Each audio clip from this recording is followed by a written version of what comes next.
Hi friends, जय श्री स्वामीनारायण।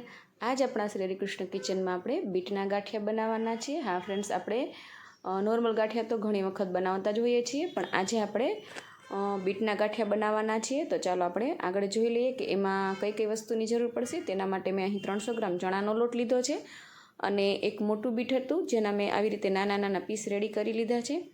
આ પીસને આપણે મિક્સરની જે નાની જાર આવે છે તેની અંદર આપણે क्रश करीशुं अने सरस फाइन पेस्ट रेडी करीशुं। आपणे आमां थोड़ुंक पाणी नाखीशुं एटले पेस्ट आपणी सरस रेडी थई जशे। तमे जोई शको छो के पाणी नाखीने पेस्ट रेडी करी छे तो बहुत सरस रेडी थई गई छे। त्यारबाद आपणे एक काथरोट लईशुं अने तेमां आपणे आपणो आ चणानो लोट मैं जे चाळीने लीधेलो छे ते आपणे नाखी दईशुं। अने त्यारबाद आपणे अर्धी चमची मैं खावानो सोडा लीधो छे, अर्धी चमची मैं मीठुं लीधुं छे। तमे तमारा टेस्ट मुजब लई शको छो। त्यारबाद मैं एक मोटी चमची मरच पाउडर लीधुं छे अने मोटी 3 चमची में मोण माटे तेल लीधुं छे। आ बधी ज वस्तुने आपणे मेसरथी सरस मिक्स करी देवानुं छे जेथी बधुं एक रस थई जाय।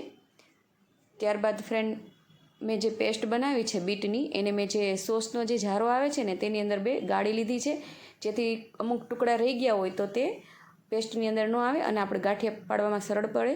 આવી રીતે બધું સરસ રીતે મિક્સ કરી દઈશું અને જેમ પાણીની જરૂર પડશે તેમ જ આપણે ધીમે ધીમે પાણી નાખતા જઈશું અને આવી રીતે બેટર રેડી કરી દઈશું। ફ્રેન્ડ્સ, તમે જોઈ શકો છો કે સરસ ગાંઠિયાનું મારે બેટર રેડી થઈ ગયું છે। તમને જો કઠણ ફાવતું હોય તો તમે 3-4 ચમચી લોટ નાખી ચણાનો અને કઠણ કરી શકો છો। મને આવી રીતે ઢીલું ફાવે છે।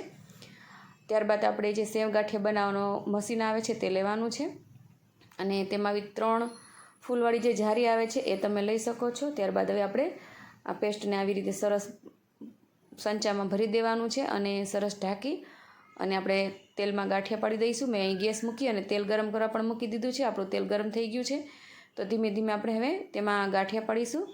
तमे जोई शको छो फ्रेंड्स के बहुत सरस कलर लागे छे अने आवी रीते बबल्स आवे त्यां सुधी आपणे गांठिया पलटाववाना नथी। बबल्स पूरा थाय पछी धीमे धीमे आपणे गांठियाने पलटावी दईशुं अने आपणा गांठिया ऑलमोस्ट सरस कड़क बनी अने रेडी थई गया छे।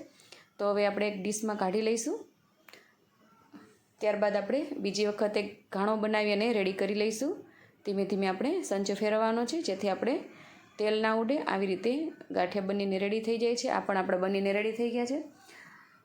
સરસ કડક થાય ત્યાં સુધી આપણે તળવાના છે અને ગેસ ફૂલ પણ નહીં, ધીમોય નહીં, આવી રીતે મીડિયમ રાખવાનો જેથી આપણા ગાંઠિયા સરસ કડક થાય। ફ્રેન્ડ્સ, આપણા ગાંઠિયા બહુ સરસ બનીને રેડી થઈ ગયા છે।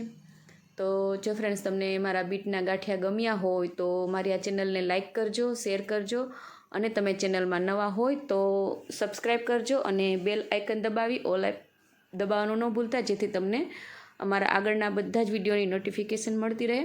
अने फ्रेंड्स, तमे पण आवी रीते एक वखत बीटना गांठिया बनावजो अने मने कमेंट में जरूर जणावजो के तमने बीटना गांठिया केवा लाग्या।